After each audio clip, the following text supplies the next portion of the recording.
Je m'appelle Traoré Amadou Hammadi. Si vous me permettez, j'ose dire que je suis le premier agent de l'État arrivé à Foumougleita depuis la phase étude.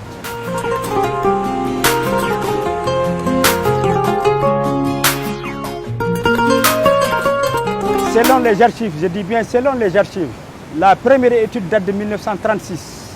Et moi, je suis arrivé ici en 4e position à l'âge de 22 ans, en 70. 4 avril 1970, avec un toubab nommé Claude Brissot. Lui, il avait 25 ans, moi j'avais 22 ans.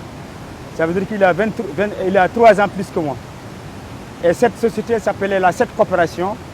C'est lui qui m'a formé sur le terrain comme agent hydrologue observateur météo.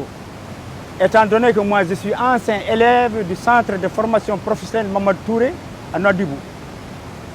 Sortant là-bas comme plombier soudeur, mon ancien patron à Kaïdi qui était le directeur d'agriculture, nommé André Vaillant, malheureusement il est décédé en 1981. Il y avait un grand estime entre nous, il avait confiance en moi, parce qu'on est venu visiter ici plusieurs fois, il a senti que la Mauritanie avait besoin de continuer les études. Donc je suis venu ici célibataire. Mon premier mariage, je l'ai fait ici.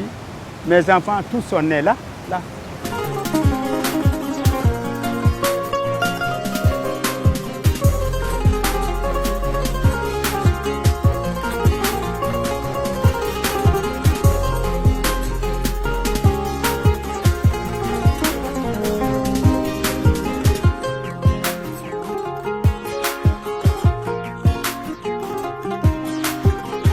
La première pierre a été posée le 19 décembre 1980 par son Excellence ex-président de la République, M. Mohamed Khounaoul Haïdara.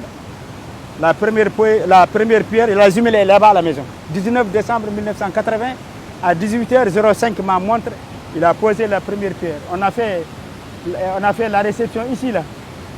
Avant les barrages, il y avait un grand arbre ici, et il a posé la première pierre. La deuxième, je l'ai gardée comme souvenir. Jusqu'à la fin de ma vie, elle est là à la maison. Ça, c'est un barrage qui englobe la pêche, l'agriculture et l'électricité, c'était prévu. C'était prévu un barrage hydroélectrique. D'abord, j'ai eu l'habitude de vivre en pleine brousse. 50 ans, c'est pas 50 mois, c'est pas 10 jours. C'est devenu mon goût. Tous mes enfants, mon premier mariage, je l'ai fait ici.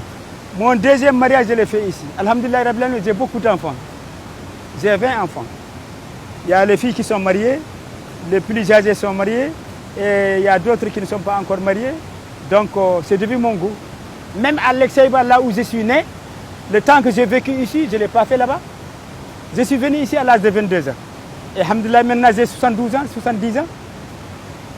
Donc, je peux aller chez moi à Lexaïba, me promener un peu à Nouakchott, me promener un peu à Nouadhibou, me promener un peu à Kaïdi, mais ma vie c'est ici. Je sais que le barrage, c'est un ouvrage qui a été bien étudié, bien construit. Le bureau de contrôle allemand, c'est un bureau extraordinaire. C'est un bureau extraordinaire. C'est des gens qui travaillent nuit et jour, 24 sur 24, pendant 4 ans. La première pierre a été posée en 19 décembre 1980. Donc les travaux ont démarré en janvier 81, 82, 83 et 84. Moi, je suis observateur météo, agent hydrologue. Lorsqu'on faisait les réalisations du barrage, on m'a affecté au bureau contrôle comme surveillant de travaux. Barrage au Guilé, au départ, il y a 3 critères. L'agriculture, l'élevage et la pêche. L'agriculture en amont et en aval. La pêche en amont et en aval. Vous voyez, l'élevage en amont et en aval, ça dépend des paysans qui sont là. Avant les barrages, l'eau, on le perdait. C'était une grande perte. La quantité d'eau qui est stockée ici, ça a foutu les camps sur le fleuve, jusqu'à où, je ne sais pas. Et ça ne sert à rien. Actuellement, c'est une très grande bénéfice pour le pays, pour la population, soit en amont, soit en aval.